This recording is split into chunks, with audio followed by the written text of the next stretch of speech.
Hello बच्चों, thanks for watching अभ्यास सफलता। तो और एक पार्ट हमारा आ चुका है रिकैप द्विघात समीकरण का और PYQs रिकैप इंपॉर्टेंट क्वेश्चंस तीनों सब के सब यहाँ पे मिल जा रहे हैं आपको। तो प्लीज इस वीडियो को अच्छे से पढ़ ले, अच्छे से देख ले, क्योंकि आप यहाँ पे वो सम्स देख रहे होंगे जो सम्स आप अपने बुक में भी नहीं पाते हैं। जैसा कि आपका सवाल होता है कि ये जब हमारे बुक में सवाल है नहीं तो आ कहाँ से रहा है, तो आज जहां से भी रहा है मैं आपको ला के दे रहा हूं। तो प्लीज इस वीडियो को अच्छे से देखें, बहुत ही ध्यान से देखना है। इस वीडियो को अपने दोस्तों तक भी शेयर कर देना है ताकि उनका भी फायदा हो सके। सबका साथ सबका विकास, है ना। तो देखो, ये जो सवाल है ये आपके बुक में दिया है, बट दूसरा सवाल दिया हुआ है, लगभग सेम है बट बहुत कुछ अलग भी है। तो आज ये वाला सवाल हम लोग देखते हैं। बोल रहा है कि उद्यान मतलब क्या होता है, एक ग्राउंड है ना, पार्क होता है। उद्यान में पौधों को पंक्तियों या फिर बोल सकते हो खेत, क्योंकि पौधों की पंक्तियां, पौधा लगाना खेत में ही हो सकता है या फिर एक गार्डन हो सकता है, गार्डन टाइप का। उद्यान में पौधों को पंक्तियों में इस प्रकार लगाया गया है। एक उद्यान है, उसमें पौधों को पंक्तियों में लगाना है, तो इस प्रकार लगाया गया है कि पंक्तियों की कुल संख्या प्रत्येक पंक्ति में पौधों की संख्या से 5 अधिक है। क्वेश्चन समझना, कुल जितनी पंक्तियां है हर एक पंक्ति में पौधों की संख्या जितनी है वो उससे 5 ज्यादा है। नहीं समझ में आया? मान लो यहां पे 4 पंक्तियां हैं, तो हर चार तो नहीं होगा, 5 6 7 8 9 10 कर दो। कितनी पंक्तियां हैं भाई? 10 पंक्तियां हैं। 10 पंक्तियां हैं तो पौधों की संख्या हर में कितनी है? 1 2 3 4 5, 1 2 3 4 5, 1 2 3 4 5, 1 2 3 4 5, 5 पौधे, पंक्तियां कितनी? 10। हर पंक्ति में 5 पौधे और टोटल पंक्तियों की संख्या उससे 5 ज्यादा है। देखो, वही बोल रहा है ना कि पंक्तियों की कुल संख्या प्रत्येक पंक्ति में पौधों की संख्या से 5 ज्यादा है। प्रत्येक पंक्ति में जितनी पौधों की संख्या है उससे पंक्तियों की संख्या 5 ज्यादा है। तो अब होप समझ में आ गया होगा, ठीक है। यदि उद्यान में कुल 336 पौधे हैं तो प्रत्येक पंक्ति में पौधों की संख्या ज्ञात करें। तो सबसे पहले हम लोग करेंगे क्या, सबसे पहला बोर्ड लेवल का सॉल्यूशन है। आज हमारे स्टूडेंट्स जो हैं क्लास 10 के स्टूडेंट्स, आज पहला हिंदी का पेपर है, वो लोग देने गए हुए हैं। अभी टाइम तो लगभग हो चुका है, अब आ ही रहे होंगे, हो ही गया होगा उनका। मेरे पास घड़ी तो नहीं है, लगभग 1 1:30 तो बज ही रहा है। तो सबसे पहले हम लोग क्या मान लेते हैं भाई, जो निकालना है वो इसको मान लेते हैं। तो पौधों की संख्या मान लेते हैं, माना प्रत्येक पंक्ति में पौधों की संख्या, है ना, की संख्या बराबर x। तो पंक्तियों की संख्या कितनी हो जाएगी भाई, है ना, पंक्तियों की संख्या ये हो जाएगी x + 5। जितना पौधा का संख्या है, पंक्तियों की संख्या टोटल क्या है उससे 5 ज्यादा है ना। जितना भी पौधों की संख्या है पंक्तियों की संख्या उससे 5 ज्यादा है, ठीक है। पंक्तियों की कुल संख्या प्रत्येक पंक्ति में पौधों की संख्या से 5 ज्यादा है, तो जितनी पौधों की संख्या उससे 5 ज्यादा पंक्तियों की संख्या, ठीक है। यदि उद्यान में कुल 336 पौधे हैं, कुल पौधे कितने भाई? कुल पौधे 336। तो एक पौधा, या फिर बात करें अच्छा कुल पौधे इतने, तो कुल पौधे कैसे मिलेंगे हम लोगों को? पौधों की संख्या, जितने पौधे और जितनी पंक्तियां, उन दोनों को क्या कर देना होगा? इनटू। क्या करना होगा भाई? इनटू करना होगा। तो अकॉर्डिंग टू प्रॉब्लम कुल पौधों की संख्या कैसे निकालेंगे? पौधों की संख्या x है, उसमें पंक्तियों की संख्या से मल्टीप्लाई कर दो, आ गया कुल पौधों की संख्या। तो ये क्या हो जाएगा? x² + 5x - 336 = 0। तो x² + 336 करना होगा 2 से, एक बार में 3 से 4 ही रहा है, 3 से एक बार में, 3 से एक बार में, 3 से 2 बार में, फिर 3 से 2, 3, 4 नहीं जाएगा, 3 से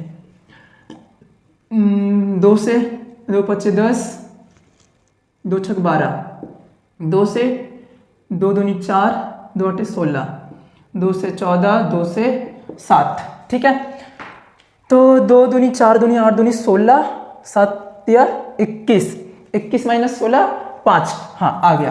तो 21 माइनस 16 x माइनस 336, तो ये हो जाएगा x square plus 21x minus 16x minus 336 is equal to 0, ठीक है। तो इसको हम लोग क्या करते हैं, मिटा देते हैं और यहाँ पे सॉल्व कर लेते हैं। तो यहाँ से x कॉमन ले लो, x प्लस 21 बचेगा, माइनस 16 कॉमन ले लो, x प्लस 21 बचेगा इज इक्वल टू 0। तो x प्लस 21 और x minus 16 is equal to 0। तो either x minus 16 is equal to 0 और x plus 21 is equal to 0। x is equal to minus 21 ये value possible नहीं है, तो लेना क्या होगा, x इज इक्वल टू 16, यानी कि पौधों की संख्या कितनी है भाई 16, तो पंक्तियों की संख्या कितनी है 21। अब 16 और क्या बोला गया था, यदि तो टोटल पौधों की संख्या कितनी हो जाएगी, 5 ज्यादा करके है, देखो है ना, 5 ज्यादा है तो 336 हो जाएगा। इन दोनों को इंटू करेंगे तो कितना जाएगा 336, ठीक है। अब अगला सवाल क्या है, यदि 2 क्रमागत विषम संख्याओं का गुणनफल 783 हो। 2 क्रमागत विषम संख्या, मैंने पिछले ही वीडियो में पिछले 1-2 सवाल में बताया था, क्रमागत विषम संख्या मतलब क्या, एक विषम संख्या अगर 5 है तो दूसरा कितना होगा 7, पहला 3 है तो दूसरा कितना होगा 5, यानी कि उन दोनों के बीच में डिफरेंस कितना है 2, 1 कितना 2। चलो देखते हैं, अगर पहला 5 है और दूसरा 7 है तो उन दोनों के बीच में कितना का डिफरेंस है, छोटे में से बड़े को माइनस करेंगे, 2 का, कितने का है 2 का, कंफ्यूज नहीं होना है, ठीक है। तो 2 का डिफरेंस है, यानी कि एक अगर प्रथम जो है वो हम लोग मान लेते हैं x है माना, तो द्वितीय कितना होगा भाई, द्वितीय हो जाएगा x प्लस 2, है ना। द्वितीय कितना हो जाएगा, अगर ये 5 तो ये 7, अगर ये 29 तो ये 31, अगर ये 41 तो ये 43, अगर ये 37 तो ये 39, अगर ये 33 तो ये 35, अगर ये 35 तो ये 37, अगर ये 21 तो ये 23। सिंपल सी बात है।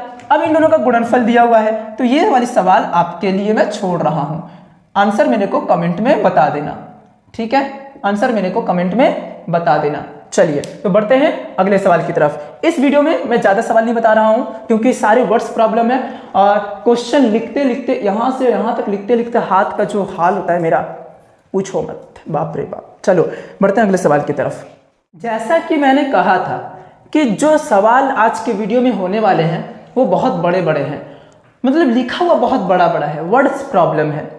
इतने वर्ड्स प्रॉब्लम, ये जो भी वर्ड्स प्रॉब्लम है रिपीटेड है कहीं ना कहीं कोई ना कोई पेपर में, ठीक है, और साथ ही साथ बहुत इंपॉर्टेंट है। और ये सारे के सारे क्वेश्चंस में जो अभी करवा रहा हूं फिलहाल, उसमें से 1-2 क्वेश्चन छोड़कर बाकी सारे क्वेश्चंस आपके बुक में नहीं है, यानी कि ये पुराना सिलेबस में है। 2017 के पहले वाला जो सिलेबस था उसमें था, तो मैं वहां से ये सारे सम्स करवा रहा हूं, ठीक है।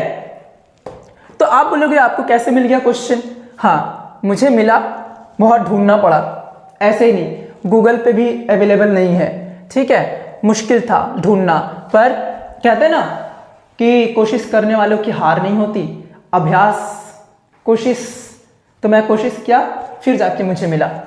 तो सवाल जो है यहाँ पे 3रा नंबर सवाल हमारे बोर्ड पे दिख रहा है, चावल के प्रति किलोग्राम मूल्य में 1 रुपए की वृद्धि हो जाती है, ठीक है। मान लेते हैं चावल पहले मिलता था 20 रुपए किलो, अब मिलता है 21 रुपए किलो, तो ऑब्वियसली जब 20 रुपए किलो था तो हम ज्यादा चावल खरीद सकते हैं। अगर एक अमाउंट फिक्स कर दिया जाए, मान लो 20 रुपए प्रति केजी था और 500 रुपए में कितना चावल मिलता तब मुझे 25 केजी, अब 1 रुपया और बढ़ा दिया गया, तो अब यहाँ पे 21 हो जाएगा, यानी कि अब 21 से भाग दे दो तो चावल जो 25 मिलता था अब क्या होगा, कम मिलेगा 500 रुपए में, ठीक है। 21 दूनी 42, हाँ 21 तिया 63 और 21 चौके 84, 21 तिया 63, तो 7 1 170, 21 8 8 दूनी 16, 21 8 8 कमांड 8 दूनी 16, 108 है, लगभग 24 किलो मान लेते हैं, लगभग 24 में नहीं मिल रहा, कम मिल रहा है, ठीक है, लगभग 23.8 kg चावल मिल रहा है। तो वही यहाँ पे बोल रहा है कि चावल के प्रति किलोग्राम मूल्य में 1 रुपए की वृद्धि हो जाती है। उसी 600 रुपए में नूतू बाबू को पहले की तुलना में 1 kg चावल कम मिलता है। तो यहाँ पे जैसे 1 kg, देखो लगभग 1 kg चावल कम मिल रहा है ना, 1 kg चावल कम मिल रहा है। चावल का पुराना मूल्य प्रति केजी ज्ञात कीजिए। तो चावल का पुराना मूल्य प्रति केजी ग्राम ज्ञात करना है। देखो भाई, जो भी सम्स करवा रहा हूं, सवाल जो बोर्ड के एग्जाम में आने वाले हैं वो इधर से बाहर नहीं आएगा, मैं लिख के दे रहा हूं एकदम 100%। तो ये वीडियो अच्छे से कर लो भाई, पार्ट वाइज है, एक ही वन शॉट टाइप का तो है नहीं, एक ही बार है नहीं, और मेरे लिए भी पॉसिबल नहीं है उतना बना लेना, ठीक है। हाँ ठीक है, तो चावल के प्रति किलोग्राम मूल्य में 1 रुपए की वृद्धि हो जाती है। मान लेते हैं, माना प्रति केजी चावल का दाम x रुपया है, x रुपया है।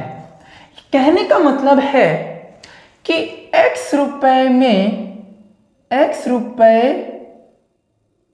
रुपए में 1 केजी चावल मिलता है, 1 केजी चावल मिलता है।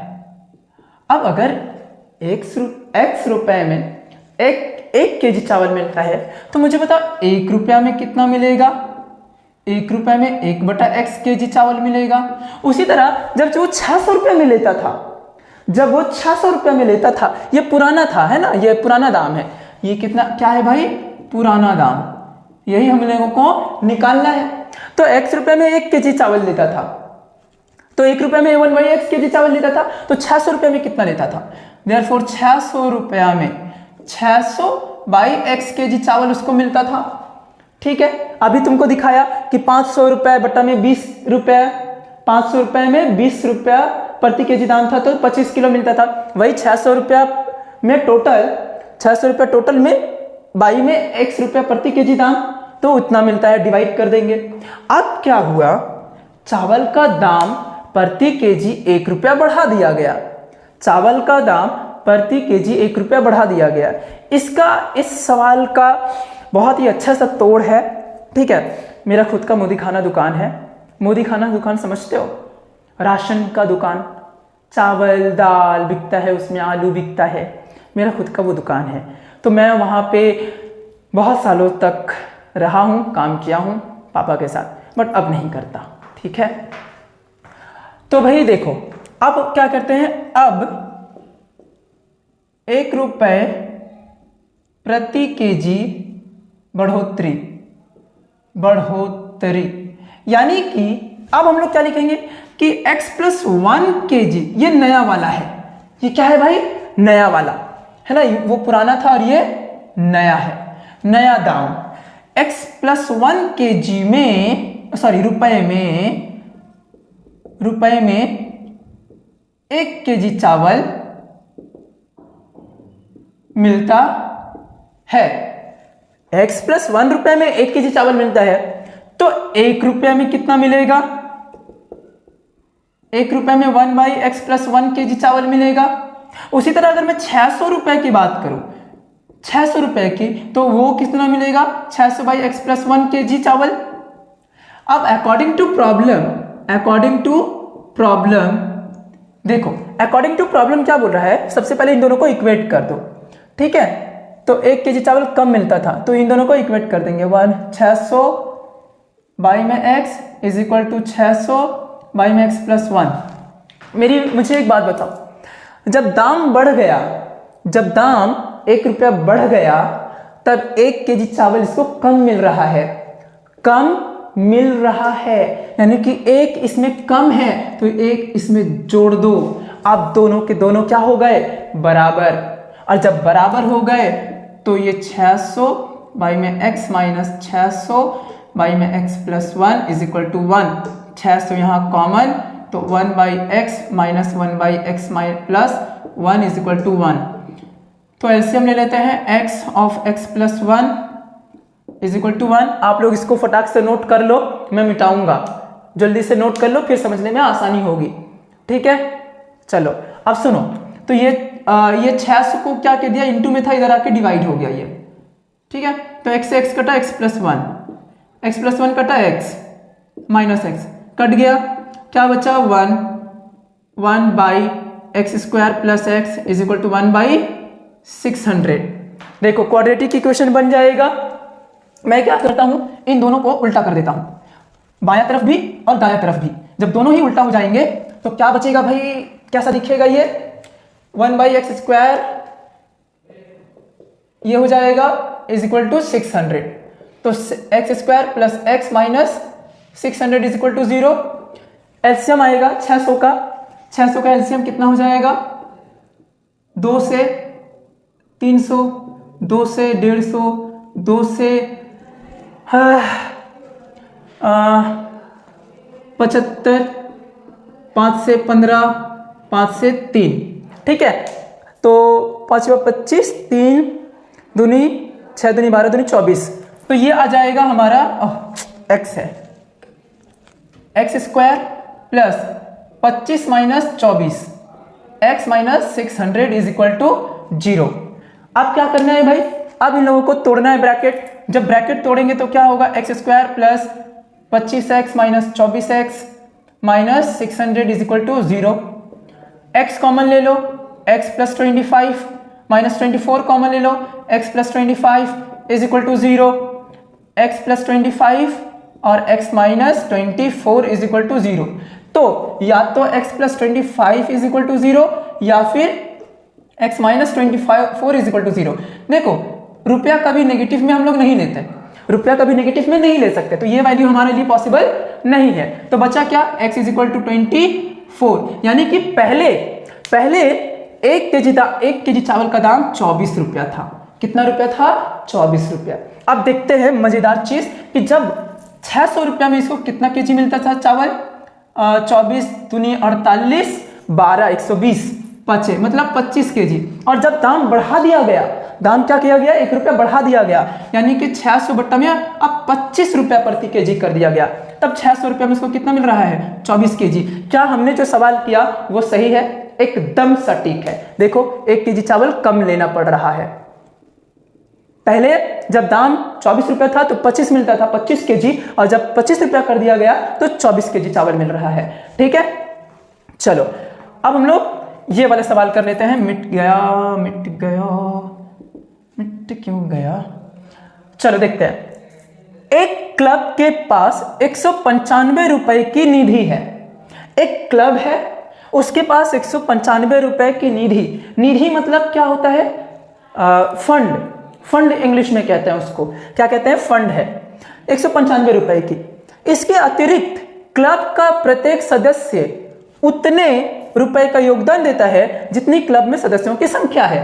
अब क्या करता है, 195 रुपए तो क्लब में है, उसके बाद उस क्लब में जितने लोग हैं, मेंबर्स हैं, वो लोग उतने ही रुपए डोनेट भी करते हैं, यानी कि जितने लोग हैं उतने रुपए करके डोनेशन किया जा रहा है। ठीक है, इसके बाद कुल राशि को सभी सदस्यों में समान रूप से बांट दिया जाता है, और फिर 195 प्लस जितने लोग थे उतने के हिसाब से रुपए भी दिए गए। मान लो 20 लोग थे तो हर लोग 20 रुपए करके दिए थे। ठीक है, तो उन दोनों को ऐड करके जितने लोग हैं सबको समान रूप में बांट दिया गया। ठीक है, यदि प्रत्येक सदस्य को 28 रुपए मिलते हैं तो क्लब में सदस्यों की संख्या ज्ञात करें। तो हम लोग तो प्रत्येक सदस्य को कितना मिला भाग देने पे, 28 रुपया। तो क्लब में सदस्यों की संख्या निकालना है। तो हम लोग करते हैं क्या है भाई, करते हैं क्या है, ये देखो मान लेते हैं, माना सदस्य बराबर x, सदस्य कितने हैं भाई, x है। तो अब कुल निधि कितनी है, कुल निधि 195 रुपए है। ठीक है, अब टोटल रुपया कितना जा रहा है, कुल रुपया 195 तो ऑलरेडी है, प्लस जितने सदस्य उतने रुपए, जितने सदस्य उतने रुपए इंटू हो जाएंगे, तो ये अल्टीमेटली 195 प्लस एक्स स्क्वायर, ठीक है। और इस रुपए को प्रत्येक में बांट दिया गया, प्रत्येक को समान रूप से बांट दिया गया, यानी कि कुल सदस्य x है, तो x लोगों में इस रुपए को बांट दिया गया, और प्रत्येक को कितना मिला, 28 रुपया, प्रत्येक को कितना मिला, 28 रुपया, बन गया इक्वेशन। तो हम लोग और आओ बोलिए, कैसा रहा एग्जाम? अच्छा गया। आओ अपना एक्सपीरियंस जरा बताओ बच्चों को। अरे आओ तो, आओ गलत। कैसा, देखो तुम्हारे देखने से बच्चे क्या होंगे, सीखेंगे कि एग्जाम कैसा जाता है। आओ तुम लोग आओ, कोई एक आओ, बोलो कैसा रहा पेपर? माइक चाहिए? ऐसे तो चला जाता। कैसा रहा पेपर बताओ? बहुत अच्छा गया। बहुत अच्छा? हाँ। बहुत अच्छा मतलब कितना अच्छा? मतलब सारा ही लिखे हैं, मार्क्स का नहीं पता लेकिन सारा लिखे हैं। मार्क्स पता नहीं चलेगा। मार्क्स का नहीं पता, ठीक है कोई बात नहीं, मार्क्स मैटर तो नहीं करता, ऐसा मैटर करता है ज्ञान, ज्ञान मैटर करता है ना। जितना लिखे होगा उतना नंबर दे देगा। मेरा वो गलत चल गया, सामने का लिखने का पढ़ना लिख लिए, एक गलत का कोई बात नहीं है। इस यहाँ से कई क्वेश्चन ध्यान से पढ़ना चाहिए, पहले मैंने बोला था। तो कोई बात नहीं। देखो हिंदी का पेपर में तो हमारे बच्चों ने बोर्ड का एग्जाम दिया है आज, और उनका आज पहला पेपर हिंदी था, है ना। आज इन लोगों का पहला पेपर हिंदी था, पता नहीं इन लोगों ने कैसा दिया, बट बच्चे बोल रहे हैं बहुत अच्छा गया है, तो मैं भी मान लेता हूँ अच्छे गए हैं। तो एक्सपीरियंस कैसा था? बहुत ही पहले बहुत डर लग रहा था, फिर पेपर मिलने के बाद थोड़ा थोड़ा डर गया, उसके बाद फिर लिखते समय पता नहीं चला डर क्या होता है, मतलब बोर्ड के एग्जाम दे रहे हैं बस लिखते गए, डर ही चला गया लिखते डर चला गया, है ना। चलो नॉर्मल एग्जाम, ठीक है अगला। तो सर्वन के लिए तो टीचर भी कोई मैटर नहीं करता, कौन है कौन नहीं यार, हम लिखेंगे पहले, पूछेंगे पहले। चीट वगैरह नहीं कर रहे थे ना तुम लोग? बिल्कुल, मेरा नाम खराब मत करना। फर्स्ट बेंच पे बैठी, वाह, ये मेरी स्टूडेंट जो पहला बेंच में बैठी थी मेरी तरह, मैं भी बोर्ड के एग्जाम में फर्स्ट बेंच पे बैठा था, और ये भी फर्स्ट बेंच में बैठी थी आज, तो रोज वहीं पे बैठोगी? डेली वही बैठना है। चलो ठीक है, अगले एग्जाम के लिए ऑल द बेस्ट। तो बच्चों ने बोर्ड का एग्जाम पहला दफा दे दिया, और इन लोगों के मन से पूरी तरह से डर भय जो भी था वो सारे के सारे निकल गए। तो उम्मीद है आप लोगों को भी बोर्ड देना है, ठीक है, अगले साल, तो भी प्रिपेयर्ड, अच्छे से रहें, अच्छे से पढ़ाई करें और करते रहें सवाल वगैरह, ठीक है। चलो तो अब हम लोग आगे बढ़ते हैं। करना क्या है, 195 plus x square minus 28x is equal to 0, ठीक है। तो x square minus 28x plus 195 is equal to 0। 195 का एलसीएम ले लेते हैं भाई, तो आंसर आ जाना है, कितना आ जाएगा, 5 से जाएगा, 5 से तो ऑब्वियसली जाएगा, 5 तिया 15 और 4 45, 3 से 13 बार में, और तो कटने वाला नहीं है, तो 5 तिया 15 और 3 13 18,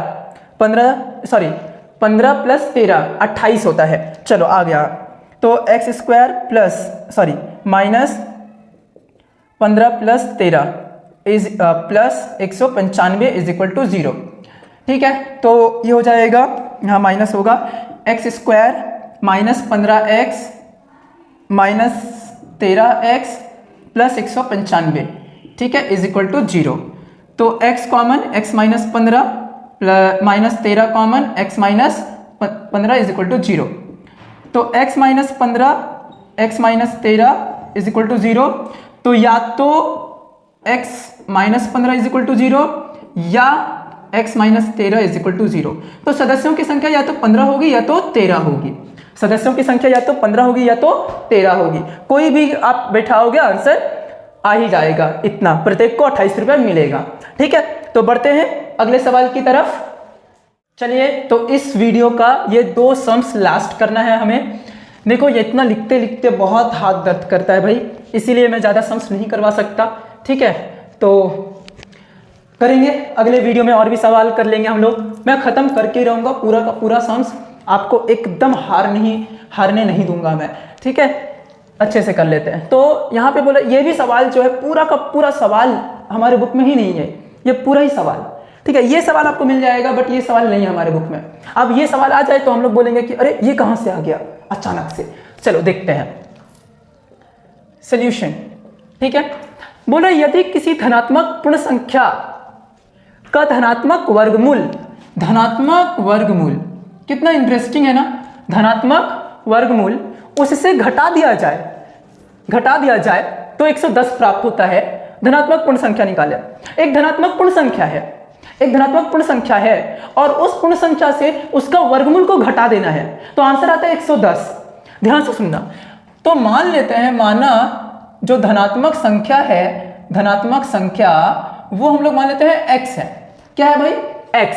तो अकॉर्डिंग टू प्रॉब्लम ये बोला गया है कि x में से माइनस कर दो इसी के वर्गमूल को, यानी कि इसका वर्गमूल क्या होगा? √x होगा, is equal to, sorry minus करने पे आंसर आ रहा है 110। तो देखो एक बात मैं और क्लियर कर दूं कि यहां जो √x है इसको आगे लेके चलना हमारे लिए मुसीबत होगी, बेवकूफी। कहते हैं ना उड़ता हुआ तीर के सामने जाके खड़ा हो जाना, वो कांड हो जाएगा यहाँ पे। तो हम लोग क्या करेंगे, इस √x को मान लेंगे y। क्या मान लेंगे? y।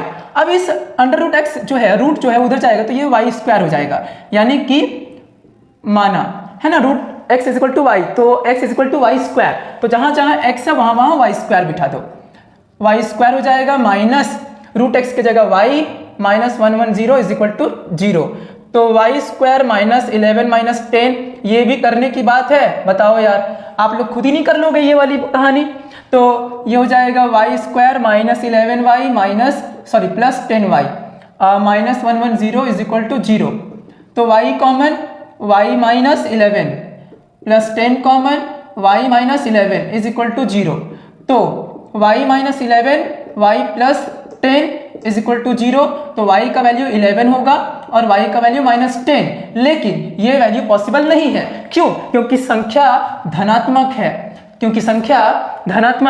तो हमें संख्या निकालने बोला था, तो संख्या x है, तो x = कितना है भाई? y²। सिंस x = y², यानी कि 11 का स्क्वायर यानी कि 121। अब चलो प्रूफ करते हैं। x कितना है? 121। प्रूफ करते हैं कि ये सही है या नहीं। माइनस √121 इज, अब माइनस करते हैं। तो देखो 121 माइनस 121 रूट कितना होगा? 11। तो 121 में से 11 जाएगा 110। देखो आ गया कि नहीं आ गया? पूरा मस्त होके पढ़ना है भाई, एकदम कंसंट्रेट होके पढ़ना है मतलब पढ़ना है, एकदम ऐसे पढ़ना है जैसे कोई पढ़ता ही ना हो, ऐसे पढ़ना है, ठीक है ना? एकदम अच्छे से पढ़ना है भाई। देखो 6 नंबर सवाल, दो स्थान 200 किलोमीटर की दूरी पे है। तो एक हम लोग जो स्थान है उसको S1 से दिखा देते हैं, दूसरा को S2 से दिखा देते हैं, और इन दोनों के बीच की जो दूरी है वो 200 किलोमीटर है।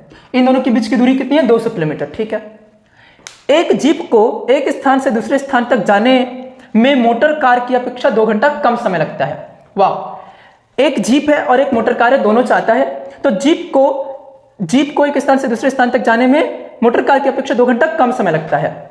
मोटर कार 2 घंटा ज्यादा लेता है यदि जीप की गति मोटर कार की गति से 5 किलोमीटर प्रति घंटा अधिक है। ऑब्वियसली अगर वो 2 घंटा पहले पहुंच जाता है तो उसका जो स्पीड होगा, उसका जो गति होगा वो ऑब्वियसली ज्यादा होना चाहिए। तो वो 5 किलोमीटर प्रति घंटा अधिक है। तो मोटर कार की गति ज्ञात करें। तो मान लेते हैं, माना मोटर कार की गति x किलोमीटर पर आवर। दूरी कितनी है भाई? कुल दूरी 200 किलोमीटर। तो समय, इसको कितना समय लगेगा? अच्छा, आपका क्वेश्चन होगा कि मैं समय क्यों निकाल रहा हूं? समय निकालने का क्या जरूरत है? समय इसलिए क्योंकि जो हम लोग रिलेशन बनाएंगे जो इक्वेट करेंगे, जो बराबर करेंगे, वो बराबर करने के लिए समय ही लिया जाएगा। समय के ही अकॉर्डिंग यहां पे क्या किया गया है, कहानी रचा गया है। तो समय बराबर क्या हो जाएगा, दूरी बटा में वेग, इतना घंटा। उसी तरह अगर जीप की बात करें तो देयरफॉर जीप कार की गति x plus 5 kilometre per hour हो जाएगा। तो यहां पे भी सेम दूरी, ये भी सेम 200 ही किलोमीटर ट्रेवल करेगा, है ना, 200 किलोमीटर ट्रेवल करेगा। तो यहां पे समय कितना हो जाएगा भाई, समय हो जाएगा 200 बाई में x प्लस 5 आवर। अब कहानी सुनना। अब प्रश्नानुसार दोनों को पहले बराबर कर देते हैं, दोनों समय को। जब दोनों समय को हम लोग बराबर कर देंगे तो ये दिखेगा कुछ ऐसा। अब बताओ 2 घंटा समय कौन कम ले रहा है, कहां पे 2 घंटा समय कम है, जीप का 2 घंटा कम है, यानी कि जीप में 2 घंटा जोड़ना होगा, तभी तो ये दोनों बराबर होगा। अब आपका काम, आगे का काम पिछले वाला सवाल में ऐसे ही कुछ था ना, तो यहां से आप लोग क्या करोगे, 200 कॉमन ले लेना, तो 1/x minus 1/x plus 5 is equal to 2, ये कट जाएगा 100 टाइम्स में, ये हो जाएगा x plus 5 minus x by x square plus 5x is equal to 1/100, x cut गया, x square plus 5x is equal to 500, ठीक है, x square plus 5x minus 500 is equal to 0।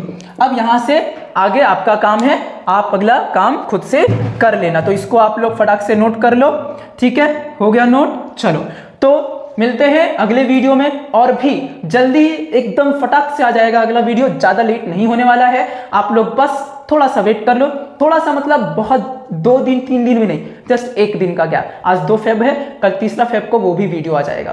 तो आप लोग अच्छे से प्रैक्टिस करो, मैं लिख दे रहा हूं, एकदम 100% कह रहा हूं कि जो भी सम्स है भाई इधर से ही आने वाला है, आपके बुक से आएगा, नहीं तो मैं जो करवा रहा हूं यहां से। तो प्लीज अपना बुक का सवाल और मेरा सवाल दोनों मिलाकर अच्छे से कर लें।